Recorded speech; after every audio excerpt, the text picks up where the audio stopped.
इमरान खान के सामने मदीना और मोहम्मद रसूलुल्लाह का जिक्र करो, आपकी चेहरे पर एक रौनक और आंखों में एक चमक आ जाती है जो उसकी मोहब्बत का इजहार करती है। वो पहला इस्लामी दुनिया का हुक्मरान जब मदीना मुनव्वरा में जाता है, जूते जहाज में रखकर नंगे पांव मदीना शरीफ के गलियों में गुजरता है। मैं अरब मीडिया को फॉलो करता हूँ। अरब के नौजवान नीचे लिखते हैं ये वो शख्स है जो कि इमाम मदीना इमाम मालिक की सुन्नत और तरीके पे चल रहा है।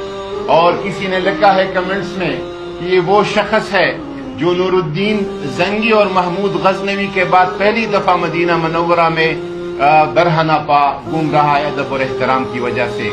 OIC का प्लेटफॉर्म हो, UN का प्लेटफॉर्म हो, हर जगह पर इमरान खान ने हुजूर सल्लल्लाहु अलैहि वसल्लम के नामूस और हुर्मत का मुकद्दमा उठाया और ये